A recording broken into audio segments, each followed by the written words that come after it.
Praise the Lord. கர்த்தருடைய பரிசுநாமத்துக்கு ஸ்தோத்திரம்.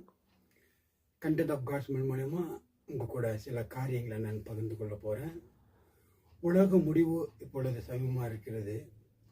இதை குறித்து நம்ம சத்தியவேதத்தில் ஒரு காரியத்தை நம்ம பார்க்க போகிறோம். ஆண்டவர் தேவாலயத்திலிருந்து வெளியே வரும்போது சீசர்கள் கேட்குறாங்க, ஆண்டவரே இந்த கற்கள் எப்பேற்பட்டது அப்படின்னு சொல்லி. அப்போ ஆண்டவர் சொல்கிறாரு, இந்த கல்லின் மேல் ஒரு கல்லும் இராதபடி இந்த கட்டடம் இடிக்கப்பட்டு போகும் அப்படின்னு சொல்லிட்டு. அப்போ இதை சொல்லி முடிச்சுட்டு வெளியே வராரு. அப்போ அவங்கள்ட்ட சொல்கிறாரு, நீங்கள் எல்லாத்த குறித்து எச்சரிக்கையாக இருக்கணும் அப்படின்னு சொல்லிட்டு.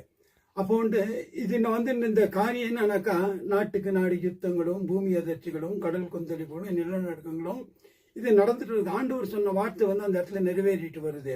இப்போ இந்த காரியத்தை நம்ம பார்க்க போனாக்கா, இஸ்ரேலுக்கும் ஈரானுக்கும் பல நாட்களை இப்போ சண்டை நடந்துட்டு இருக்குது. அதே மாதிரி உக்ரைனுக்கும் ரஷ்யாவுக்காகவும் சண்டை நடந்துட்டு இருக்குது.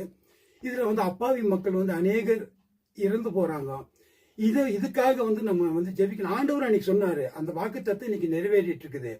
அதுக்காக இன்னைக்கு அப்பாவி மக்கள் இதில் யாருமே சாகக்கூடாது. இரு நாட்டு தலைவர்களோடு அவங்க ஒரு சமாதான உடன்படிக்கை வரணும். நாம பண்ற ஜபம் அந்த நாட்டு தலைவர்களோடு பேசணும். அந்த நாட்டு தலைவர்களுக்கு ஒரு அமைதியை தரணும். அந்த இடத்துல ஒரு சமாதானம் உருவானும். மக்கள் எல்லாம் சந்தோஷமா இருக்கணும். இந்த நாளிலே இந்த காரியத்தை குறித்து தயவு செஞ்சு ஒவ்வொருவரும் இவங்களுக்காக ஜெபம் பண்ணுங்க. இந்த நாட்டு தலைவர்களுக்காக ஜெபம் பண்ணுங்க.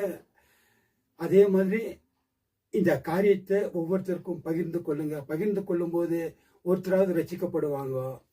இந்த காரியத்தை உங்கள்கிட்ட சொல்லி முடிக்கிறேன்.